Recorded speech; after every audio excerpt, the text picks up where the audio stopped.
Students in Smart Globe, myself Shobha Singh, your SST teacher. Dear students, बच्चों की बहुत दिन से डिमांड थी कि फेडरल फॉर्म ऑफ गवर्नमेंट में हमको कन्फ्यूजन हो रहा है, वो क्लियर समझ में नहीं आ रहा है और इसको प्लीज़ आप इजी वे में करके समझा दीजिए।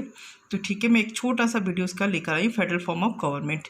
हालांकि ये हमारा चैप्टर 13 एमपी बोर्ड का जो एसएसटी बुक का सिविक्स का पार्ट है, चैप्टर 13। सो चलिए मैं फेडरल फॉर्म ऑफ गवर्नमेंट आपको समझा देती हूँ।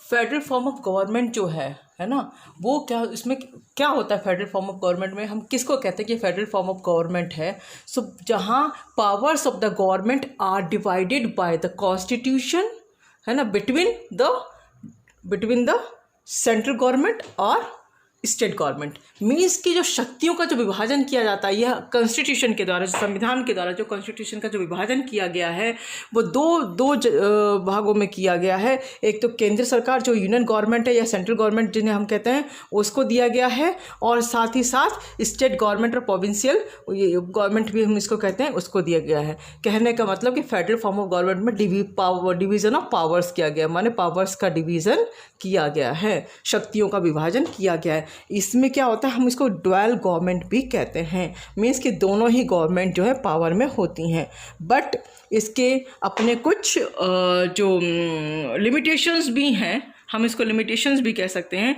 कि सारे ही पावर सेंट्रल वो जो स्टेट गवर्नमेंट के जो दिए गए हैं, उन जो भी पावर दिए गए हैं उनमें हस्तक्षेप सेंट्रल गवर्नमेंट नहीं कर सकती, तो ऐसा नहीं है। कुछ चीज़ों में जो है सेंट्रल गवर्नमेंट जो है इनके पावर में हस्तक्षेप भी कर सकती है, इंटरफेरेंस भी कर सकती है। राष्ट्रीय सुरक्षा को ध्यान में रखते हुए कॉन्स्टिट्यूशंस में इस तरह का प्रावधान किया गया है। अब जो ये पावर दी गई है वो किसके थ्रू दी गई है? कॉन्स्टिट्यूशन के द्वारा दी गई हैं। माने जी फेडरल फॉर्म ऑफ गवर्नमेंट में जो पावर्स का डिवीज़न किया गया वो किस में किया गया? कॉन्स्टिट्यूशन में किया गया। और कॉन्स्टिट्यूशन हमारा कैसा है, चलिए हम इसको एक बार और थोड़ा सा रिकॉल करें कि कॉन्स्टिट्यूशन हमारा जो है, एक तो वो रिटन है ना, रिटन है, जो लिखा रहता है उसका पूरा प्रूफ होता है, पूरा वो एविडेंस होता है अपने आप में, प्लस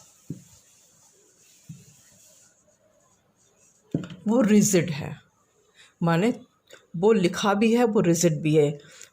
उसमें अमेंडमेंट हो सकते हैं, अमेंडमेंट हम कर सकते हैं, हम इसमें अमेंडमेंट कर सकते हैं, लेकिन एक लिमिट तक।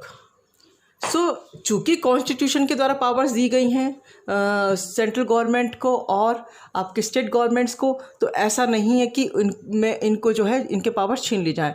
उनके लिमिटेशंस बता दी गई कि सेंट्रल गवर्नमेंट की क्या लिमिटेशंस है, स्टेट गवर्नमेंट की क्या लिमिटेशन है, ये सब कुछ जो है कॉन्स्टिट्यूशन में मेंशन है, क्योंकि कॉन्स्टिट्यूशन हमारा रिटन है, और ये लिखे होने के साथ साथ, रिटन होने के साथ साथ ये रिजिड भी है, थोड़ा कठोर भी है। इसमें अमेंडमेंट होते हैं बट बहुत ईजीली अमेंडमेंट नहीं किए जा सकते, और ये हमारा फेडरल फॉर्म ऑफ गवर्नमेंट का रूप है। अब इसके हम कुछ कैरेक्टरिस्टिक्स हैं वो भी देख लेते हैं।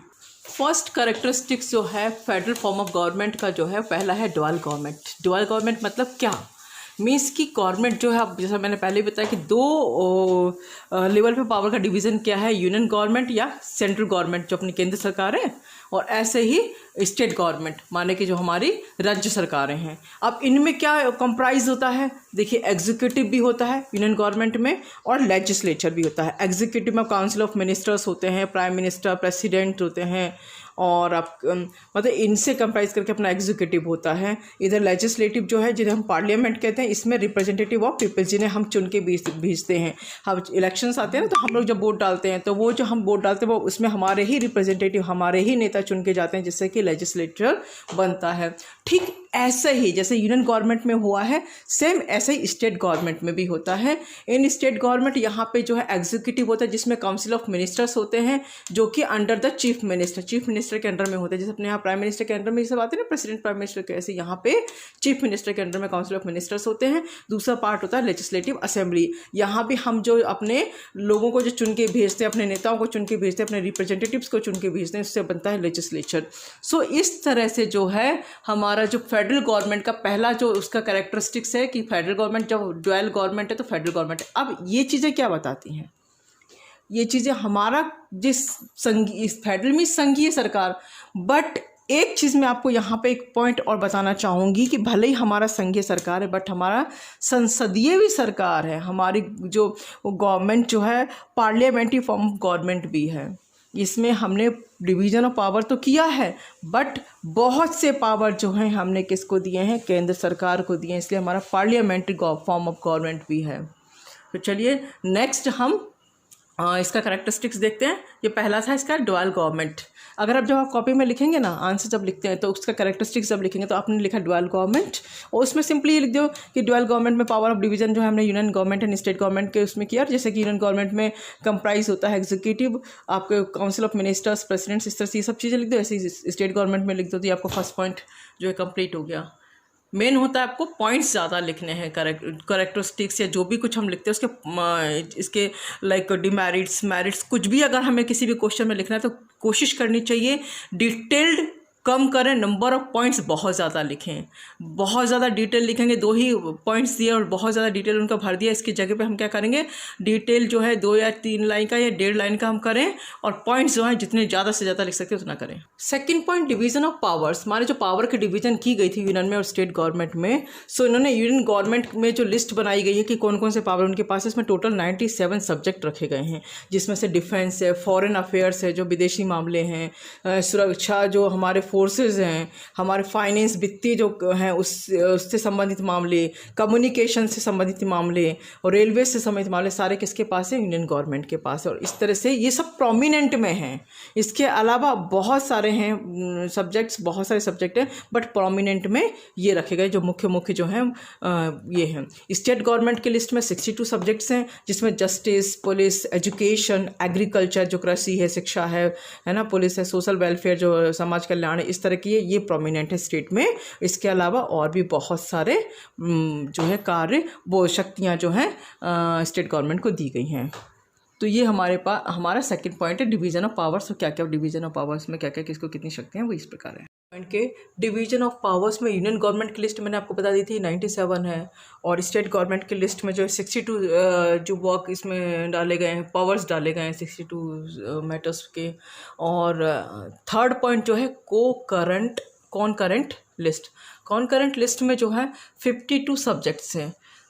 ओरिजिनली इसमें जो थे 47 सब्जेक्ट्स थे, बाद में एक अमेंडमेंट किया गया। उस अमेंडमेंट के बाद एक बार तो 4 करीबन इसमें पावर्स और जोड़े गए, उसके बाद फिर एक 1 मोर पावर और इसमें ऐड किया गया। तो इस हिसाब से जो है जो अब मतलब एट प्रेजेंट 52 सब्जेक्ट्स के जो हैं पावर दिए गए कॉनकरेंट पे। इसमें जो है सोशल सिक्योरिटी जो प्रोमिनेंट जो है वो है social security, marriage, divorce, trust and trustees, forest, wild life and protection of birds, social insurance, labour welfare, इस तरह से और भी इसमें हैं। तो ये जो है कॉनकरेंट, जिसमें कि यूनियन गवर्नमेंट और स्टेट गवर्नमेंट जो है मिलकर लॉज बनाती हैं। तो ये जो है कॉनकरेंट लिस्ट है। एक पावर और है रेसिडुअल पावर्स। तो रेसिडुअल पावर्स ये है कि जिसमें यूनियन गवर्नमेंट की लिस्ट में जो पावर्स हैं, सेंट्रल गवर्नमेंट की लिस्ट में जो पावर्स है, कॉनकरेंट में जो पावर्स है, उसके अलावा अगर मान लो कुछ पावर्स और होते, कुछ और मैटर्स होते हैं वो जो छूट गए हैं, तो उनको अल्टीमेटली जो है इसके अकॉर्डिंग जो दिया जाता है यूनियन गवर्नमेंट को। उस पर केवल यूनियन गवर्नमेंट ही निर्णय लेगी, यूनियन गवर्नमेंट ही इस पर कार्य करेगी। ठीक है। Third one, characteristics of federal government का जो है supremacy and written form of constitution. जो मैंने पहले भी आपको बताया था, हमारे कॉन्स्टिट्यूशन में जो भी प्रावधान किए गए हैं, जो भी प्रोविज़न किए गए हैं, उन सबको लिखित रूप में रखा गया है। हमारा कॉन्स्टिट्यूशन एक रिकॉर्ड रूप के रूप में है, उसमें सब कुछ लिखा गया है और जो कुछ कॉन्स्टिट्यूशन में किया गया उन्हीं प्रावधानों को मान्य है।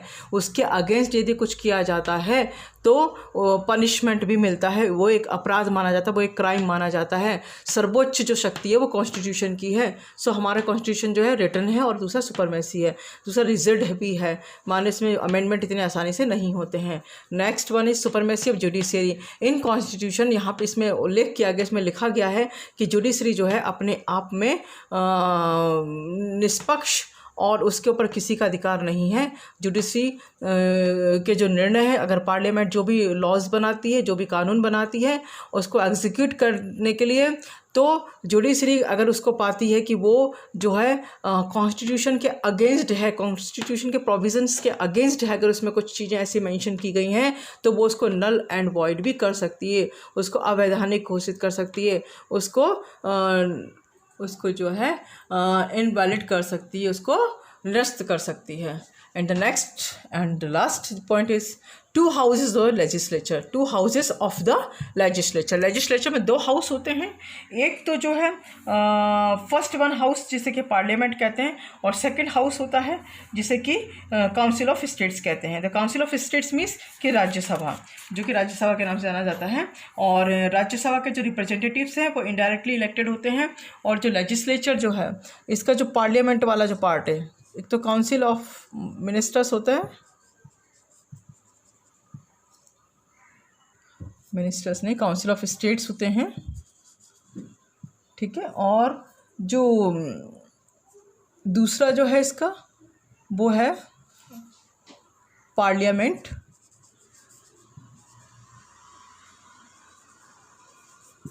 तो इसके जो मेंबर्स हैं ये जो है इनडायरेक्टली इलेक्ट होते हैं, है ना, उनको इलेक्ट किया, उनमें से कई लोग का सिलेक्शन किया जाता है। पार्लियामेंट जो है इन्हें ये डायरेक्ट इलेक्ट होकर आते हैं, जिन्हें कि पीपल्स जो हैं वोट देकर चुनते हैं। तो ये हमारे टोटल 5 मैंने आपको कैरेक्टरिस्टिक्स बताए अपने फेडरल गवर्नमेंट की, और फेडरल गवर्नमेंट क्या होता है ये मतलब आपको क्लियर कर दिया है। होप कि आपको अच्छे से समझ में आया होगा, और इसको ऐसे ही बस ये पॉइंट्स आपने समझ लिए और उसको अपने लैंग्वेज में लिख दीजिएगा, काम कंप्लीट।